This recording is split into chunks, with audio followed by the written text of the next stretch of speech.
business of sports. Don't take it too seriously because this is a time where everything intersects. You know, we're a couple of weeks away from NASCAR's finale. We're a couple of weeks after the golf season, although some would say it's in the real season again. Hard to believe. Baseball's winter meetings coming up after an incredible all-star game. Football, college, and pro almost halfway.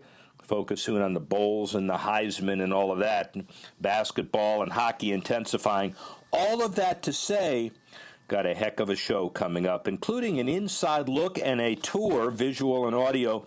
Rich McKay, president of the Atlanta Falcons, the Atlanta Falcons Arthur Blank Foundation, and a tour of the Mercedes-Benz Stadium, which is a huge addition to the roster of stadiums. And if you want to see our entire list of 15 and tech and charity, look at CSN Mid-Atlantic and subscribe to Audio Boom, us on Apple Podcasts, Google Play, Stitcher, and the like. We'll get you to Rich McKay, but before we even start that, how about some of the big issues this week? And you got to start with baseball. The Astros, the World Series champions, but tickets for Game 7's average was nearly $2,000, well above the average for Game 7's otherwise. It looks like a take of $40 million on Game 7 as far as the entire deal, community and otherwise. A little bit more than Cubs-Indians, but two incredible Game 7s for baseball. Look for the Dodgers and Astros to raise across-the-board ticket prices for 18 and other clubs following suit, but why not? It's been a heck of a series. And surely the most memorable fall classic ever staged. I will tell you that I was at Game 5 and never seen anything like it, including perfect games and series championships that I've been at. And by the way, Vegas at it again. The Astros, 5-1 odds to win the series. Well, why do we even play? Let's just go ahead and go to 2019. Anticipating more fans already counting down to spring training, which, by the way, the Astros happen to have in Palm Beach County, and they're talking about the economic impact of that. So obviously, Major League Baseball, significant. But what did we learn heading into the technical aspects of the winter meeting? Augmented reality, traditional marketing. MasterCard MLB collaborated on a message read by Astros star shortstop Carlos Correa before he proposed, which gets the headlines. The message encouraged fans in the park to donate to Stand Up to Cancer, and MasterCard's executive VP says we're proud to come together. It's a very successful promotion, so look for more of that. Fans could see the message if they'd been in the ballpark with MLB Ballpark app.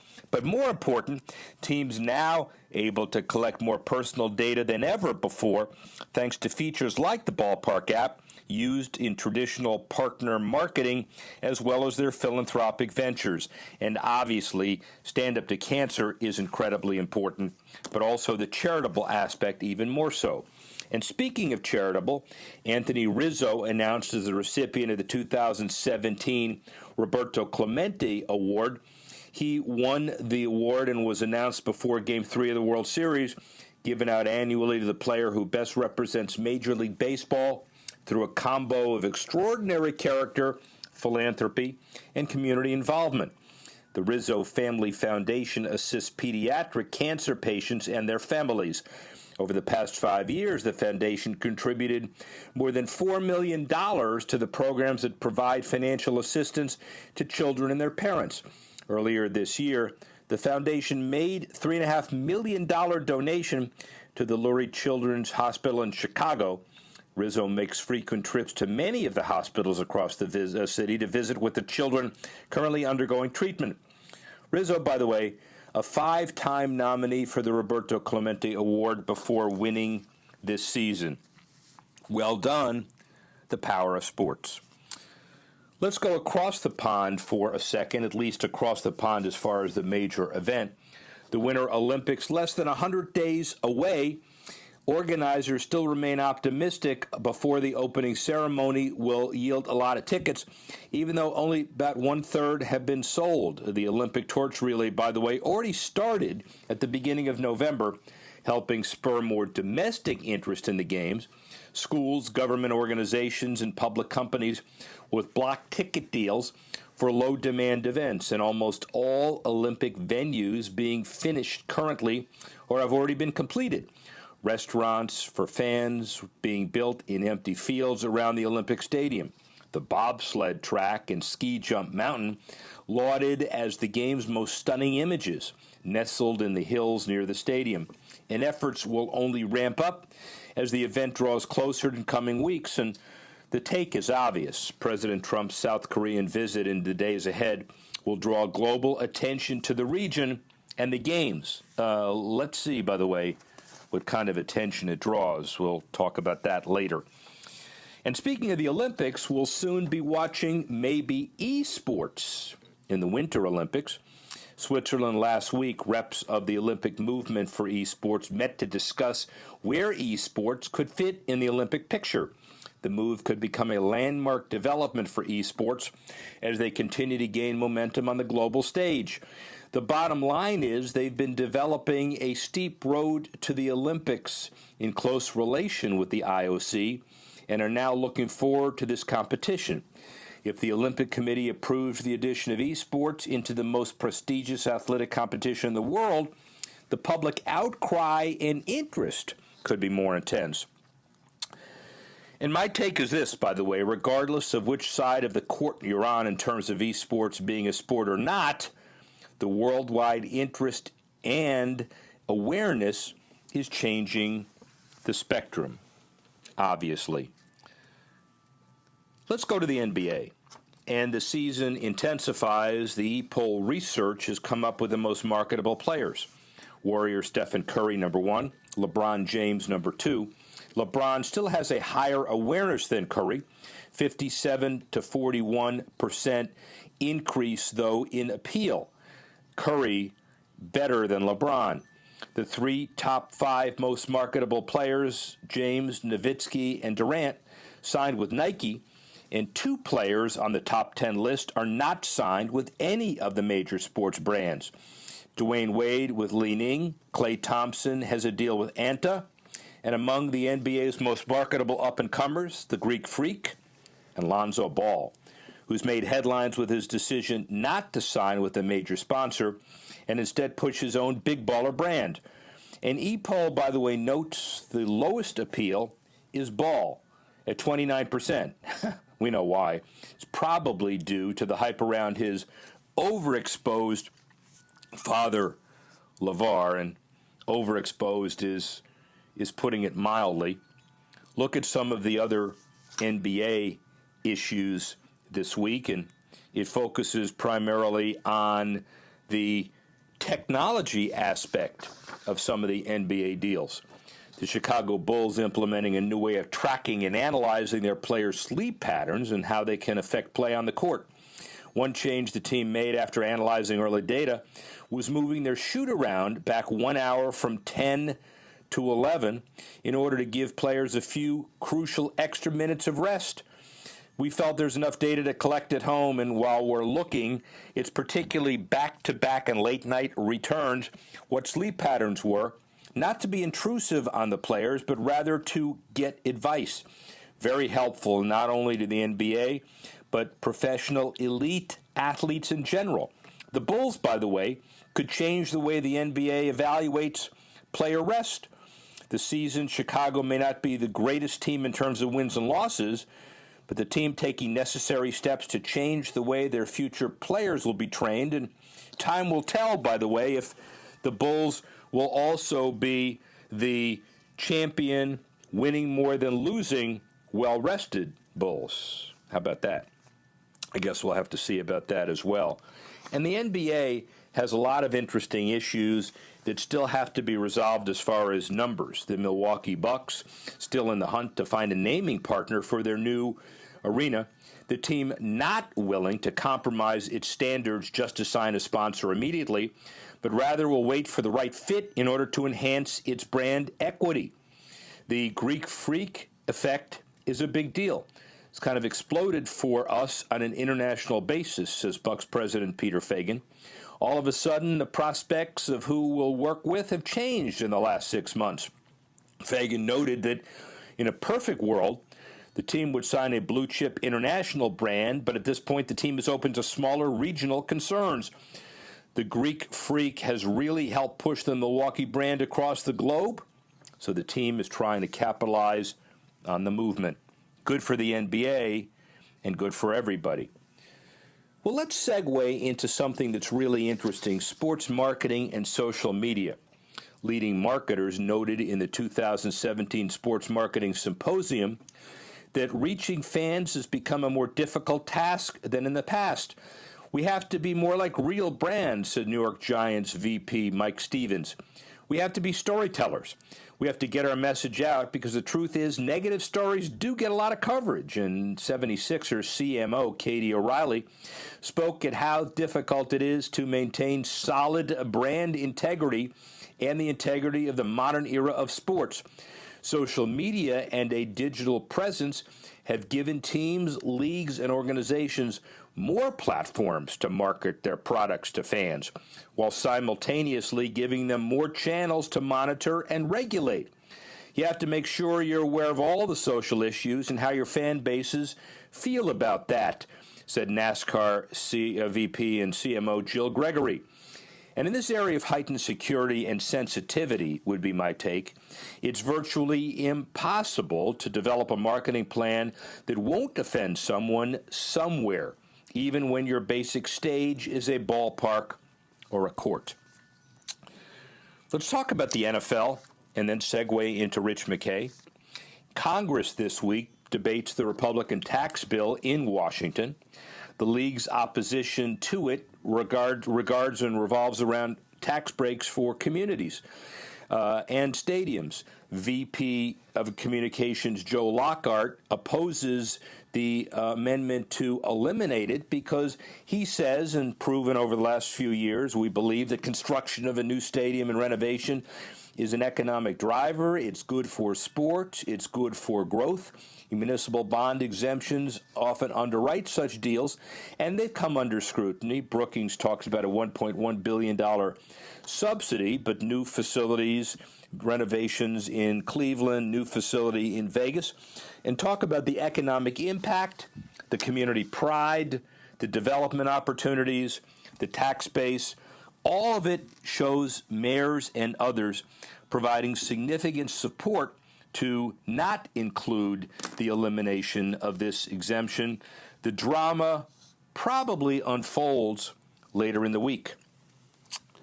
Well, the NFL looking across the pond again, and they host 4 games in London, but the number might soon be rising. Commissioner Roger Goodell hinted at increasing the number of games before the Cleveland Browns Minnesota Vikings took the field at Twickenham. The league currently has a 10-year deal in place with EPL club Tottenham to play new games at White Hart Lane.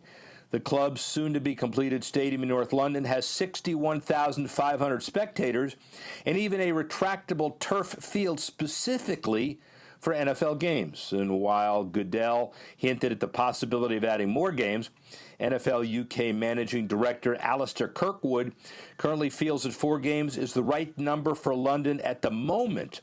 But within the next few seasons, 4 games will likely become 6, especially if White Hart Lane is white hot.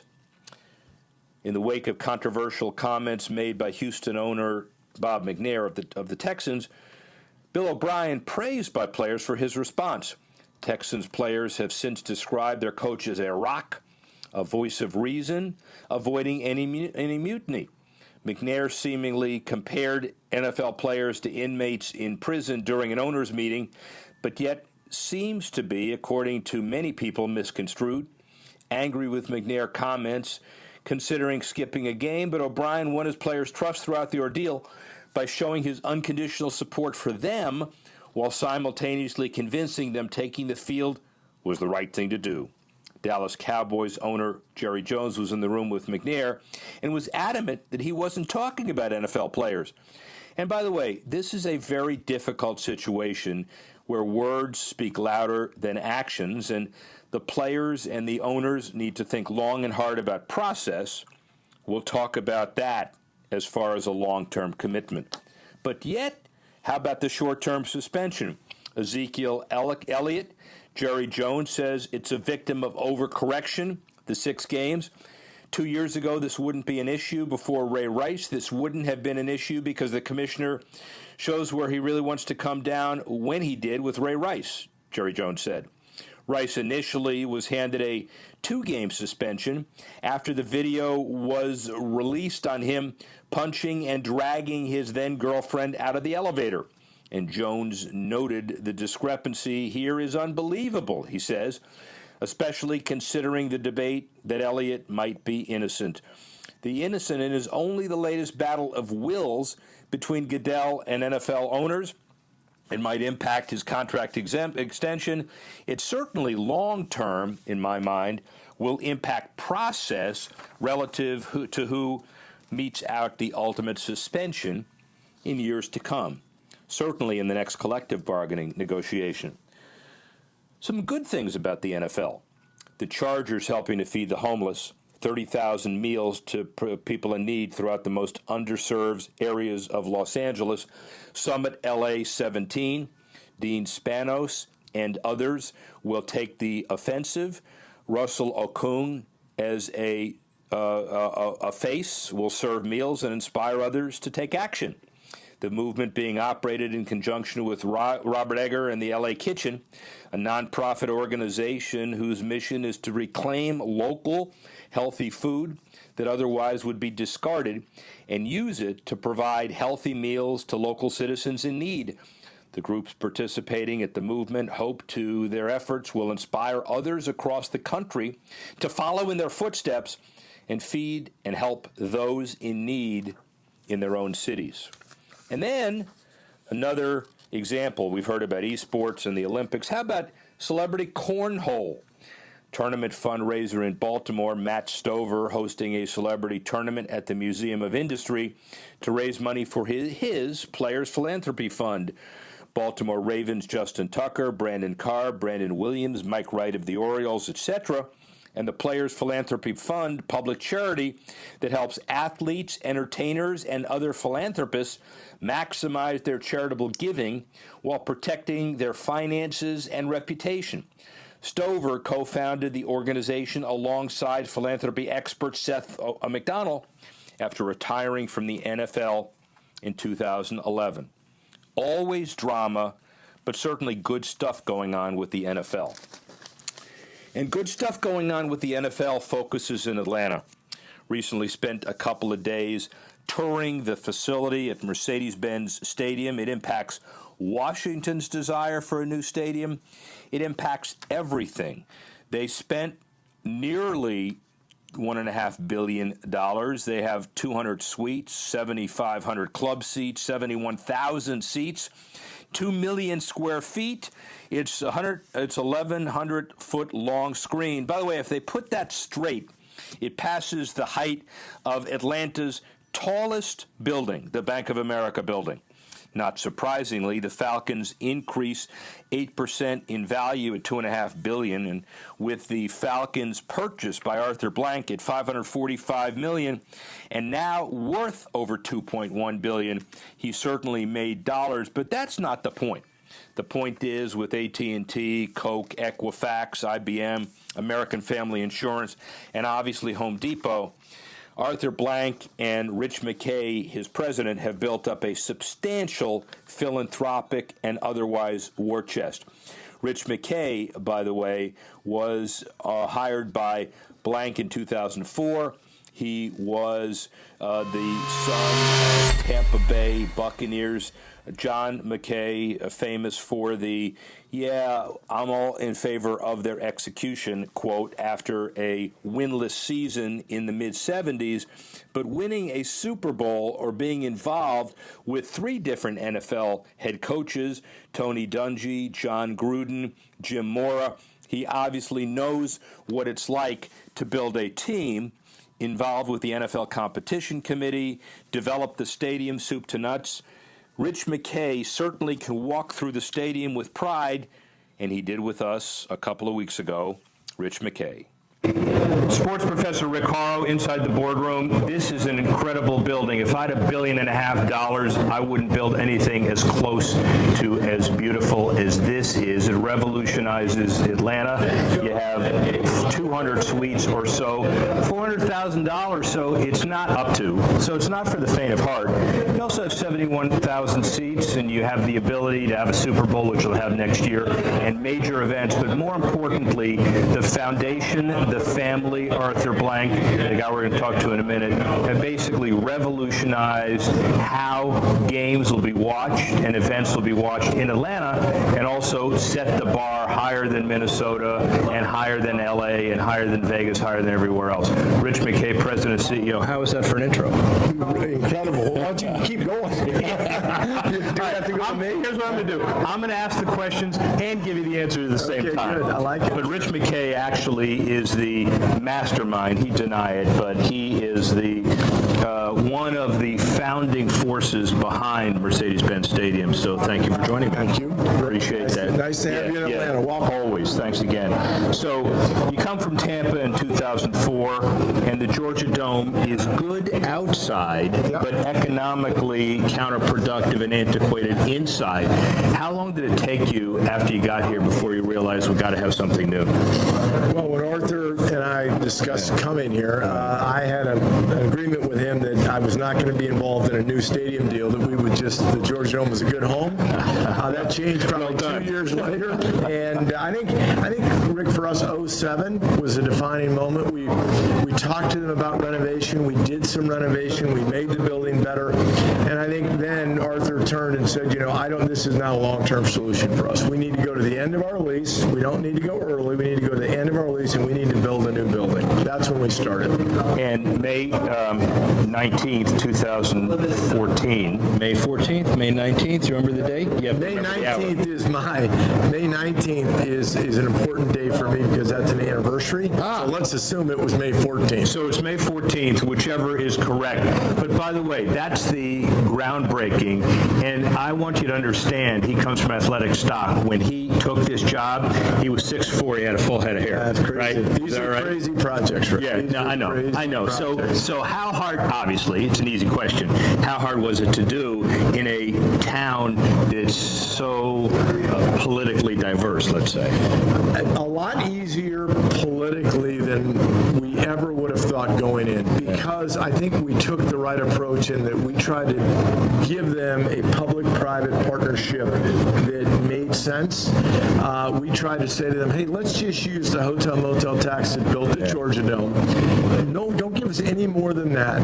Make a contribution from that and put all the risk on us. The deal we did in Tampa was exactly the opposite. We went and got a sales tax, which was incredibly politically hard to do, because then a lot of people are paying for it that actually are never going to use it. And then we said, okay, and you pay 100% of the cost. And this one, we took all of that risk. And I think it made it an easier sell. It's never easy. I mean, it took us probably 4 years to get through all the political process, 4.5. But it was definitely more cordial, and it was working towards a common goal the whole time, as opposed to other stadiums where it gets very confrontational.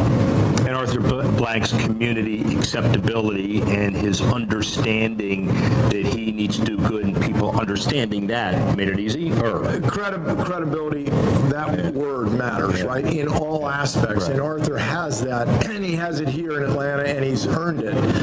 And one of the things we started from a credibility standpoint, we said, hey, listen, we're all about downtown Atlanta. We're not going anywhere. This is where we're going to be.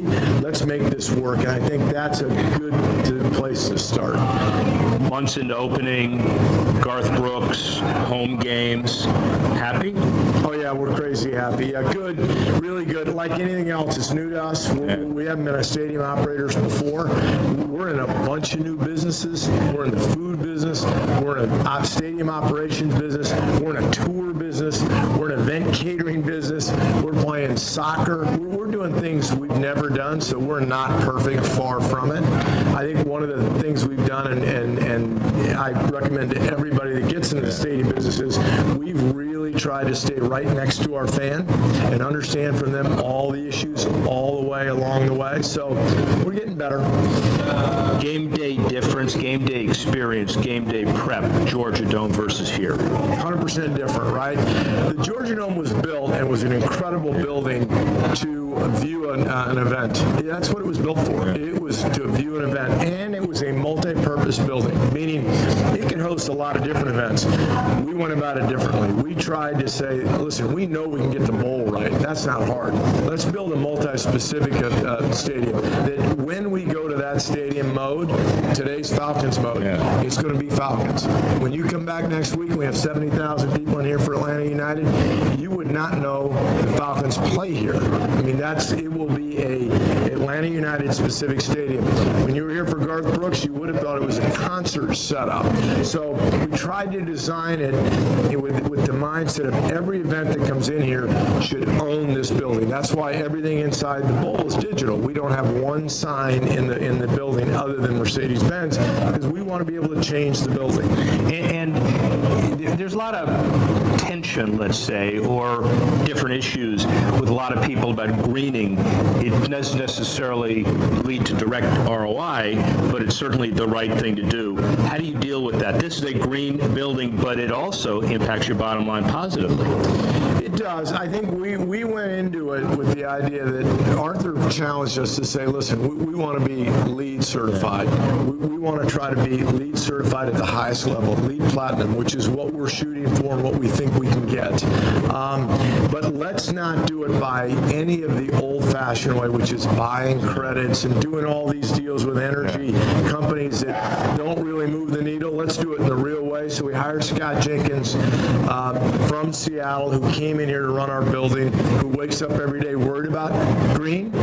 And I think we did some really cool things. I think our water plan is real. I mean, we have two cisterns that one's 1 million gallons, one's 600,000 gallons. Our ability to reuse that water, capture that water, it's all meaningful and important.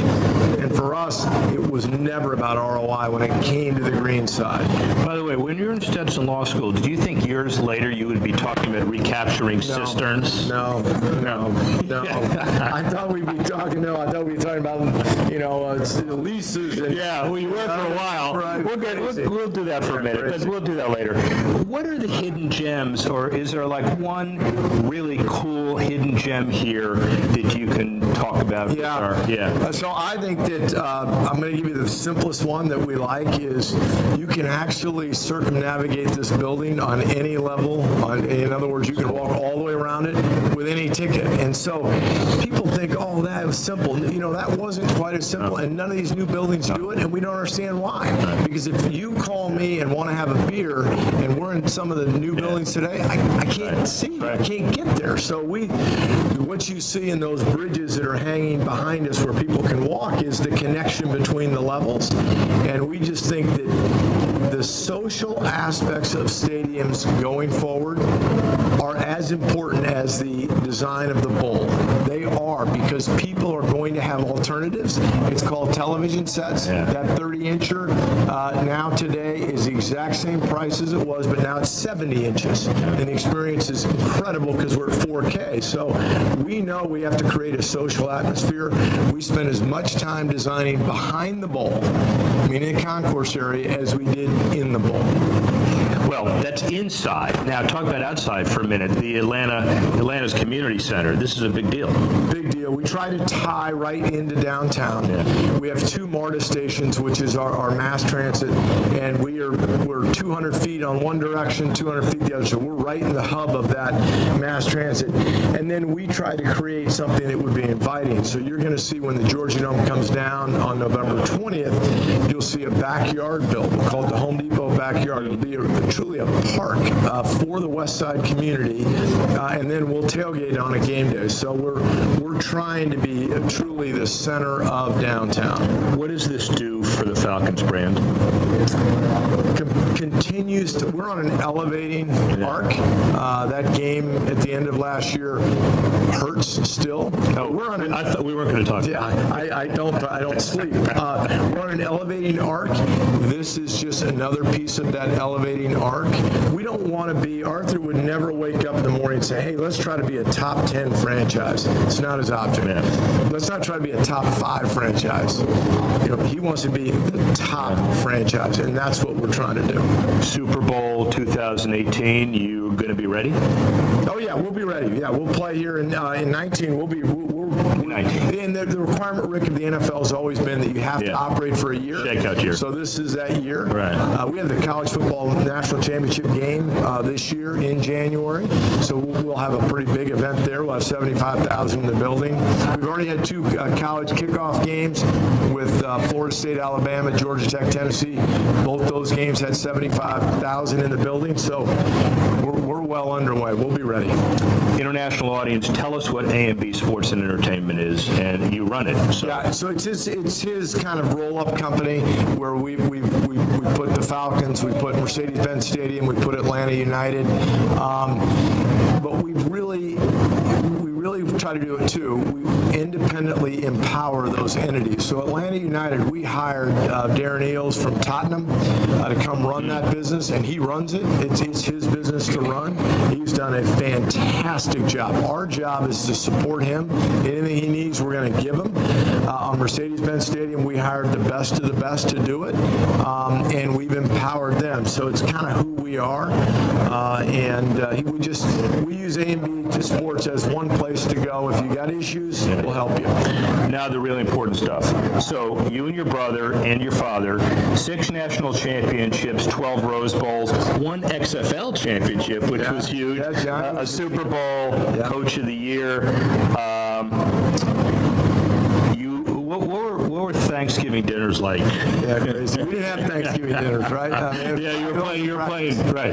The cool thing about growing up in it, Rick, for me, was probably the 3 years my brothers played was as cool as it can get, right? So your brother, who's your big brother, who used to, knock you around a little bit, but was your best buddy, is playing at USC. My dad's the coach. We won 2 national championships in 3 years. He catches the winning touchdown into the last game of his career in the Rose Bowl with 2 minutes to go. That's a pretty good day. So people always say to me, oh, was the Super Bowl your favorite day? What's your favorite moment? No, that's my favorite moment. I remember it like it was yesterday. I was 15 years old, and it was cool. So my dad always used to have a phrase that I try to live by with my kids, which is include, don't indulge. So we were always included, but we were never going to be overindulged, and that was kind of the way we operated as a family, and it was cool growing up. You were also included in the reaction where in the late 70s your dad, I don't know if you've heard this before, but this international audience, so your dad coached the winless Bucks, and when he was asked about his team's execution, he said, I'm all for it. Was that the line? That was the line. He was asked about, hey, Coach, what do you think of your team's execution? And he quickly responded, I am all for it. And it caught a lot of reporters off guard. But it's still, NFL film still has the sound bite, so it's pretty cool. It lives in infamy. And for you, I'm just trying to figure out, does it matter to you that that's the question people want to always ask about you? No, anytime they bring up the coach, we're happy to talk about him, right? And I get it all. It's crazy, Rick, how I still get it with everybody saying, hey, I knew your dad, I liked your dad, I followed your dad, I was a young guy when your dad, so it's really cool. Stetson Law School, 84, did you ever think you'd be here? No, I went to law school. My dad was pretty clear to us, to John and myself, that, listen, don't go into football. You guys need to go get a profession and learn something and have a trade. And, that way you won't have to move around and do all that stuff. So I went to Stetson to be a lawyer and left and went to clerk for a federal judge for 2 years to be a lawyer. So no, I never thought that I would end up in this world. And then final question is, you did a pretty good job Super Bowl 37. So the architecture of building a Super Bowl team, you've done it before. How long before this team gets back? I would say this: we're a good football team, and we're a good organization. Dan Quinn, Thomas Dimitroff, we operate at a high level in my mind. We've created a culture for our football team that's going to give us a chance to win for a long time. Super Super Bowls are hard. Everything has to go so right. Last year, I was in a sports bar watching Dallas play Green Bay, and I knew that the end of that game was going to have a direct impact on whether we could get to the Super Bowl because we were going to play at home or we were going to have to go to Dallas. And I think he was in at Green Bay by that much. So there's so many things that impacted. We have a good football team. We're on a good arc. We got a good chance. So 15 years ago, Arthur Blank buys this team for $545 million. Rich McKay won't talk about the worth, but Ford puts it at over $2.1 billion, and the NFL franchise value average is over $2.5 billion. And the reason it is because of facilities, franchises, and owners striving to be the best. And the reason it is because people like Rich McKay implement the vision. Rick Horrow, thanks for watching. Thanks, Rick. Appreciate it. You all would agree it is an action-packed show this week, and hopefully you can join us on Apple Podcast, Audio Boom, Google Play, Stitcher, and otherwise, and see our entire list on CSN Mid-Atlantic. Thanks again to Rich McKay. Thanks to Tanner Simpkins, and thanks to Dan Martin and those at Comcast and NBC Washington who helped us put this deal together. And the bottom line is, thank you all for watching and listening, and join us next week when we go Beyond the Scoreboard.